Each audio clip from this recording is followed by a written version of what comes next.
Hola oyentes de Radio Sefarad y bienvenidos nuevamente a esta sección de la historia de las diásporas. Milim, con Alicia Benmergui desde Argentina. ¿Qué tal, Alicia? Muy bien, trabajando siempre en historia, que es una de las cosas, por lo menos para mí, más entretenidas que hay.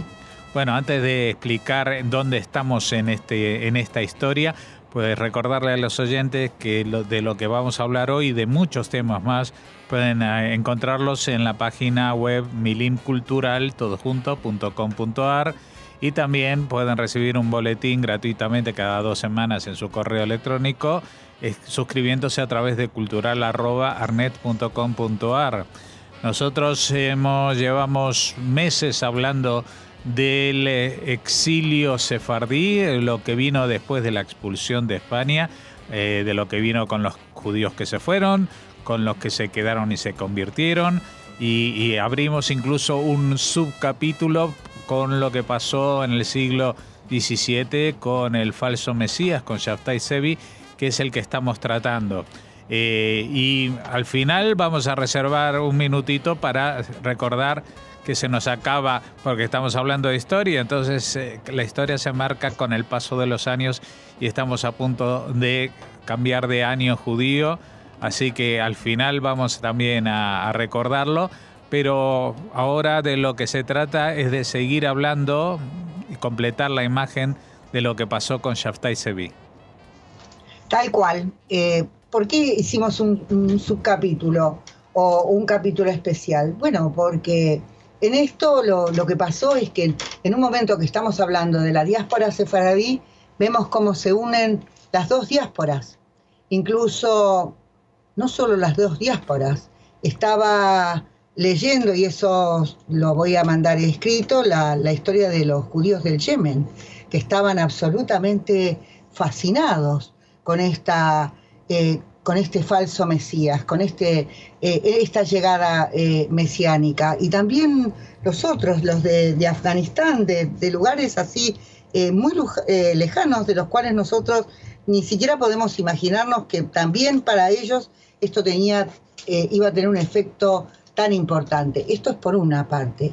Y por otro lado, porque para entender muchas cosas de los que le pasaron a los judíos turcos, que no solo los judíos turcos, también esto tuvo que ver con los judíos ashkenazim, pero lo que hay que entender es que había una diáspora sefaradí muy importante en el Imperio Otomano, y cuáles fueron las consecuencias. Más allá de eso, también hay que decir, en esta historia del Shabbatai, que hoy vamos a intentar llegar a contar qué fue lo que pasó, porque el 15 de septiembre de 1666, el Shabbatai abjuró del judaísmo, digo porque estamos cercanos a la fecha, entonces se conmemora y se recuerda. Lo que hay que tener presente es esta conmoción generalizada que provocó en el mundo judío. Y el historiador Gershom Scholem dice que uno de los que más embelesados y más fascinados estuvieron con esta figura del Shabtai fueron las comunidades italianas, que creo que no las hemos nombrado hasta ahora, donde estaban directamente embelesados otra vez, deleitados con esta figura tan extraña, tan rara y tan peligrosa, pienso yo, para el judaísmo.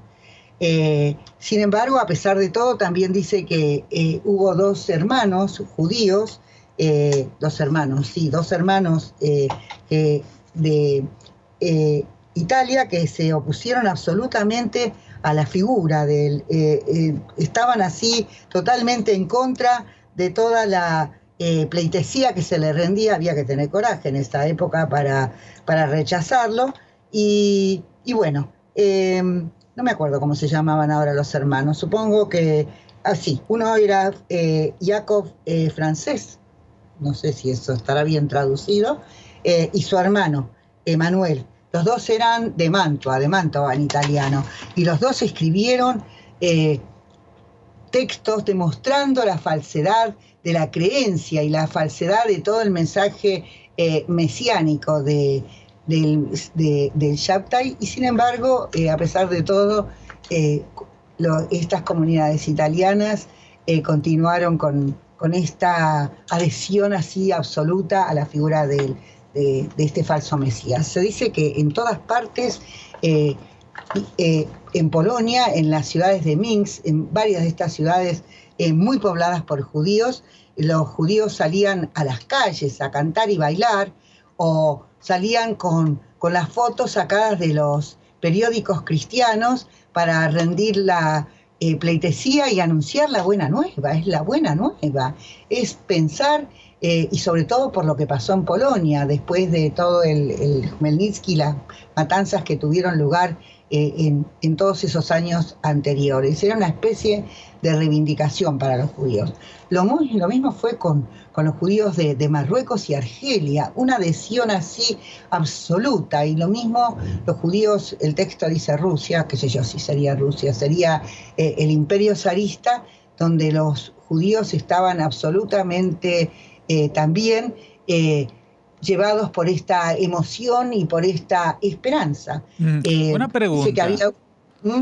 Quería preguntarte, ¿qué es lo que provoca que tanta gente se adhiera? ¿Es un fenómeno de bola de nieve o hay algo, alguna cosa que el Shabtai haya escrito, haya dicho, algún milagro público que haya hecho? ¿Por qué se genera ese fenómeno? Creo que hay un historiador que dice que es por la desilusión, por la amargura y por las condiciones en que estaban viviendo los judíos. En general se dice que esto tiene que ver con el hasidismo, con la llegada del hasidismo, que había como una especie de sentimiento. Estamos hablando de un siglo especialmente duro para la mayor parte de los judíos, en general para los europeos. También los cristianos estaban esperando la nueva llegada del Mesías. Se corrían ventas y se hablaba de esto, de este falso Mesías judío, también en los medios cristianos. Así que había todo supongo que debe haber tenido que ver con un momento muy duro en la historia de la gente. Lamento decir, como siempre digo, que el Mesías para el judaísmo no va a venir en los tiempos felices, sino en los tiempos más duros, para traer y por fin los tiempos de paz y de alegría para el judaísmo, pero además también supongo que tenía que ver con una especie como de histeria colectiva también, que se fue extendiendo por ese mundo judío, porque hubo todo así, que gente muy importante adhiriera a la figura de él. Parece ser que él era un tipo fascinante, que alguien como Natán de Gaza, que era un joven, era un genio, parece, este chico de 17 años, que él lo haya reconocido, era un estudiante de la Yeshivá, que lo haya reconocido como el Mesías, más allá también de la importancia que tenía que grandes rabinos de, ya te digo, de Marruecos, de Argelia, rabinos de Rusia, de Polonia, los italianos, ahí Ámsterdam dice que había Abraham Pereira era un judío sumamente rico y dejó todo y se fue para ir a Israel, porque no te olvides que la llegada del Mesías era que todo el pueblo judío finalmente, yo digo Israel, sería seguramente en Jerusalén, todos se reunirían en esto. Era como una confirmación de una esperanza, de una ilusión, supongo, me imagino. Y además todo lo que circulaba alrededor de eso. Y además ellos tenían, el Shabtai tenía seguidores, y los seguidores hacían mucha propaganda con esto. Se dispersaron por muchos lugares y cantaban la buena nueva, llegaban bailando, se escribían contándose los milagros y las repercusiones de los dichos de él. Él aparece, finalmente parece que termina eliminando el 9 de Av, porque dijo que ya se terminó el duelo en el mundo judío. Fue un momento propicio para estos, me imagino, por lo duro y lo difícil que era vivir para la mayor parte de ellos. Tal vez esta coincidencia con muchos fenómenos de distinto tipo que habían vivido en Europa. Europa había tenido la guerra de los 30 años, no te olvides. Es cierto que para mucha gente que vendió armas y todo eso, digo porque también esa historia está entre la historia de los sefaradíes y los ashkenazim, pero esta guerra fue una guerra que duró mucho tiempo, para la gente común fue muy dura, muy difícil, fue una época, yo no te quiero decir nada, estamos en los días donde yo escucho a mucha gente decir que el terremoto que tuvo en México, el lugar en México, y esto que pasó del huracán tiene que ver con el castigo que estamos infligiéndole los seres humanos a la Tierra. Bueno, qué sé yo, no sé. Tal vez sí haya una explicación de la contaminación que están ejerciendo, qué sé yo, el exceso de fabricación y una serie de cosas, pero que también se diga lo mismo con respecto a un terremoto terrible, a mí me parece que también tiene que ver con esas creencias y con estas cosas populares que empiezan a correrse, y peor todavía ahora. Pensá que ahora la ciencia está muy desarrollada, no era en esa época, y sin embargo hay mucha gente que dice, perdón, voy a decir una cosa muy porteña o argentina, no sé si en España se dice muchas pavadas al respecto. Así que pensá en esa época donde hubo una nueva glaciación, que avanzaron los hielos en Europa. Pensá que el frío fue muy intenso, que la gente tuvo que empezar a poner vidrios, empiezan a poner vidrios en los palacios, que es una época de pestes. ¿Qué pensás vos? ¿Qué va a pensar la gente común y corriente? Yo no estoy muy segura que no haya predicadores que no estén diciendo en algunos lugares que esto ocurre porque es un castigo divino.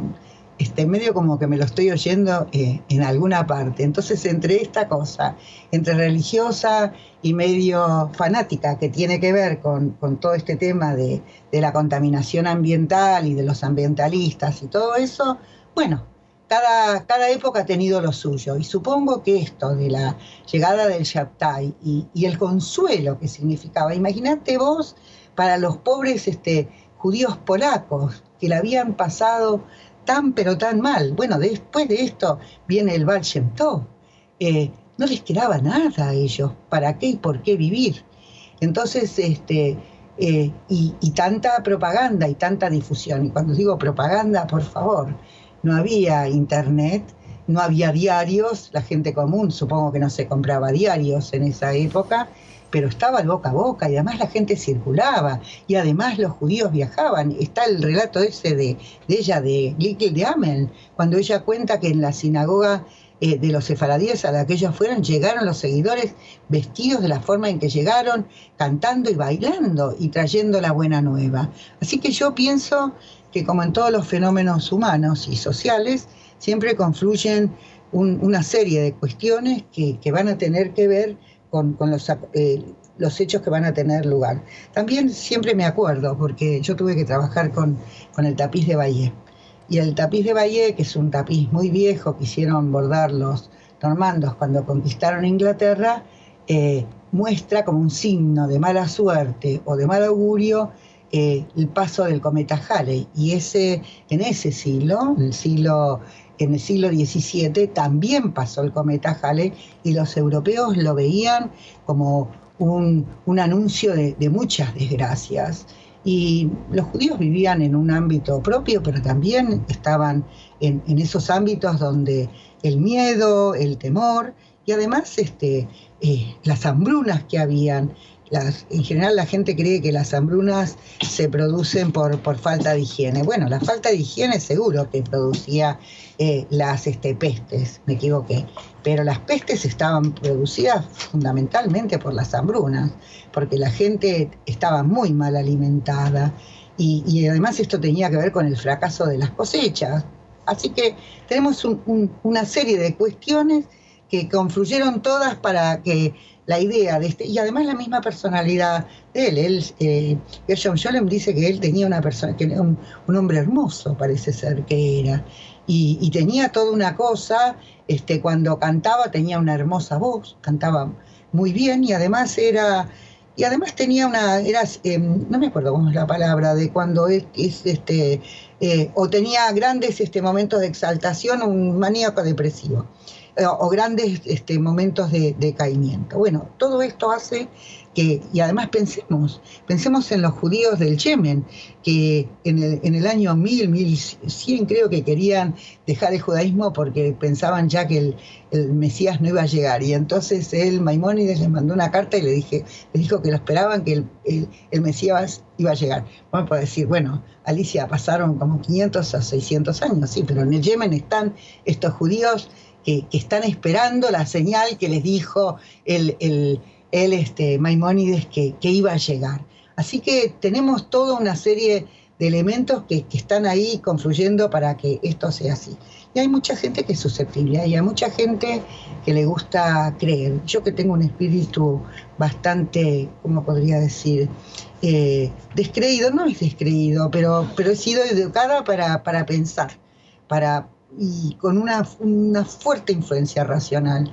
Las supersticiones que pueda tener, que son escasas, me las conseguí en el camino, no me fueron inculcadas ni por mi mamá ni mi papá, y eso es muy importante cuando vos te crías en un medio así. Y segundo, el tema de hacer una carrera del tipo de hacer historia y además estudiar otras cosas relacionadas con eso, te hace bastante preguntarte por qué serán esas cosas. Pero hay mucha gente que así todo, lo estamos viendo, se hacen leer las manos, leen las hojas de té, qué sé yo, la borra de café. A mí siempre me asombra eso, y lo ves en gente que no supondría que lo haría, así que lo hace. Así que esta cosa, y bueno, los filósofos y los, como hablamos la última vez, y los matemáticos y los científicos que fueron nazis. Así que pensémoslo así, ¿no? No sé si te parece como una explicación suficiente esta. Sí, sí.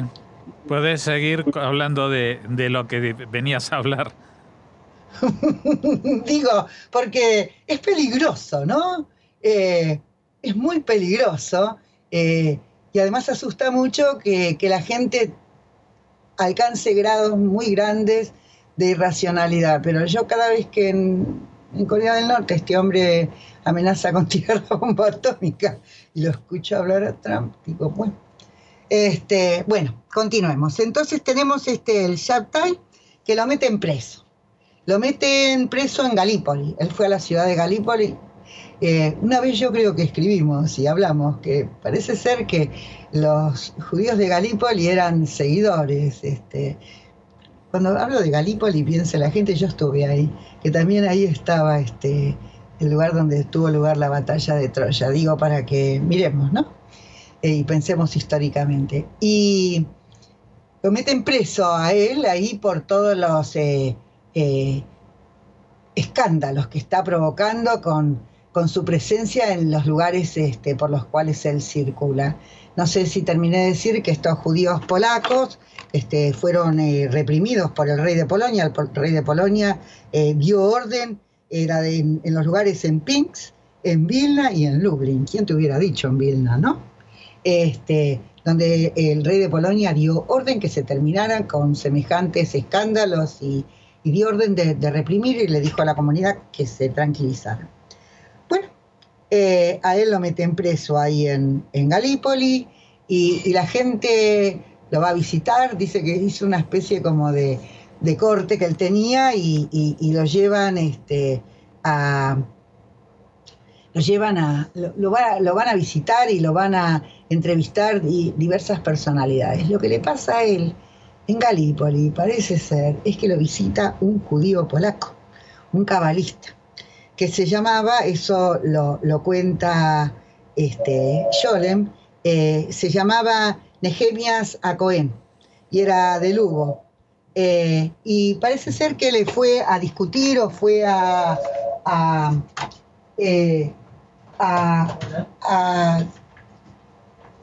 debatir con él, y finalmente tiene una gran pelea con él, y le dice, y escuchan los guardianes ahí de que él no es el Mesías, que él es un falso Mesías. Toda esta historia que hay, todo esto que se cuenta, tiene que ver con que acá hay un problema, que es que también estaban los cristianos muy indignados con esta figura mesiánica. Y además, y que en muchos lugares se trató sobre este tema. Y parece ser que lo que decían es que estos judíos estaban, ya era hora que dejaran, hay un tema escrito en Portugal, que dejaran ya de molestar con estas falsas creencias, porque eso demostraba que el Mesías que esperaban los judíos nunca iba a llegar, y que esto les estaba pasando a los judíos por no creer en Jesús, que Jesús era el verdadero Mesías. Así que acá se mezclaban varias cosas, pero este polaco que va ahí y debate y discute y dice que todo lo que él dice provocó así una especie de cuestión así muy grande ahí, entonces lo trasladan, se lo llevan al Nehemías se convierte, dice que él se quiere convertir al Islam. Así que la historia dice que Nehemías a Cohen fue el que prácticamente como el que lo entregó al Shabtai. Y al Shabtai se lo llevan prisionero a Dianápolis, y se lo llevan, y ahí él va a tener que rendir cuentas ante el sultán. El sultán, que lo mira desde un lugar enrejado, era un tipo muy creyente, era profundamente creyente. Por supuesto, él creía en Mahoma, en todos los dichos de Alá, era musulmán. Era Mehmed IV. Y acá pasan varias cosas. El Shabtai no hablaba poco y mal en turco, y el traductor era el médico de Mehmed.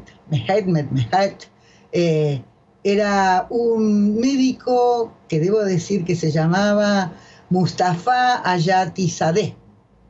¿Y qué puede haber sido Mustafa Ayatzadeh? Un converso judío, un converso al Islam. Y entonces él trata de convencerlo al Shabtai que se convierta. Está a la mirada del sultán si él va a seguir ocasionando todas estas especies de revoluciones por los lugares donde... Y además al sultán le molesta porque más allá de que los cristianos se burlan de los judíos con su falso Mesías y con esa terquedad que tienen, también le molesta al sultán, porque el sultán es un hombre religioso, no le gusta que esté insistiendo en que él es el Mesías y que él es prácticamente el hijo de Dios, llegó a decir que era. Y entonces lo que considera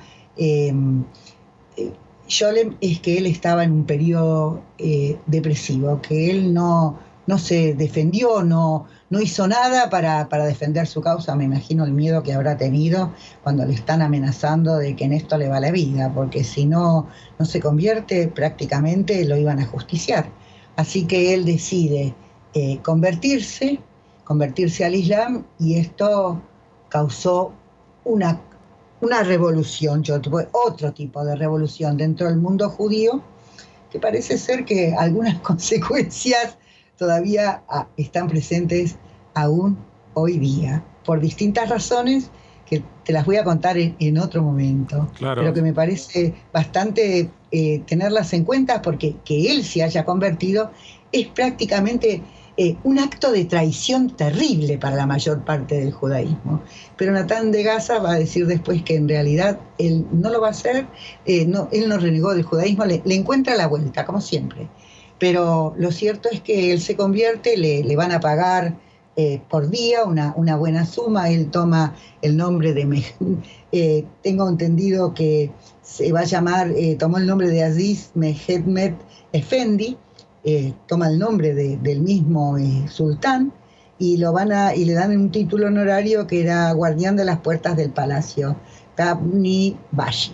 Bueno, esta historia, como siempre escribo, va a continuar, porque después vamos a ver qué es lo que pasó con los Demmes, y con los Demmes pasó con el tema de los jóvenes turcos y cosas que se dijeron en Turquía. No sé si no se las sigue diciendo en la actualidad con respecto a estos demnes. Así que bueno, y hay muchas cosas por decir. Muchas cosas por decir, pero dijimos al principio que íbamos a reservar este último momento para saludar Shana Tova, ya que el próximo programa será dentro del año nuevo 5778. Así es, nosotros estamos ahora en los días, ¿cómo se llamaría?, del arrepentimiento. Estamos en las fechas de acuerdo al judaísmo, en las fiestas solemnes. Hay quien las llama las celebraciones terribles, porque los judíos, además del año que va a cambiar, están reflexionando sobre qué es lo que hacen en la vida, para qué lo hacen, que va a culminar con la celebración de Yom Kippur.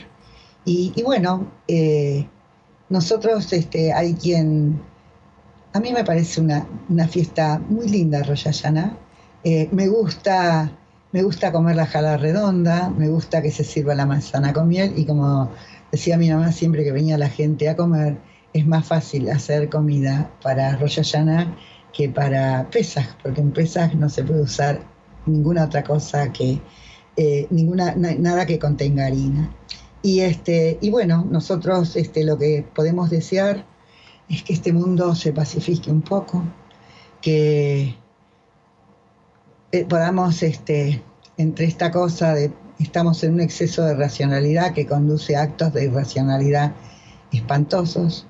Cuando escuché que el Andaluz es reclamado por gente del ISIS, dije, hoy era lo único que nos faltaba. Pero bueno, desearnos un año bueno y dulce, que cuando hayamos y aquellos que se reúnen con sus amigos y sus parientes, y digo porque a mí una de las cosas que me parece más interesantes después de Rosh Hashanah es que, sobre todo esas cosas que pasaban y en alguna gente pasa todavía, se amigan, se piden perdón, porque que yo sepa, dentro del judaísmo es más importante las ofensas que les inferimos a nuestros semejantes que a Dios mismo, digo, porque es el momento de arrepentirse y pensar un poco en lo que uno hizo y para qué uno vive. A mí me parece bastante interesante, como para quien le está buscando un sentido no solo religioso a las festividades. Y bueno, lo que nos cabe es desearles a ustedes, a los que nos escuchan, digo, nosotros los judíos somos generosos y nos gusta compartir, y entonces nosotros celebramos el Año Nuevo Judío y el Año Nuevo, digamos cristiano, sí, porque es el cristiano, y desearles cosas buenas y que este mundo sea un poco mejor. A pesar de que el Shabbatai fue un falso Mesías, bueno, creamos y esperemos que sean mejores días los que nos esperan a partir de este nuevo año judío. Y esperemos que así sea, por lo menos la esperanza cabe tenerla. Bueno, no sé con esas palabras nos despedimos de este 5777. Todavía no nos despedimos del Shabtai Sevi y por supuesto no nos despedimos del exilio de Sefarad ni de la historia de las diásporas. Así que volveremos a encontrarnos aquí más o menos en 2 semanas. Muchas gracias, Alicia. Shana Tova. Y gracias a vos.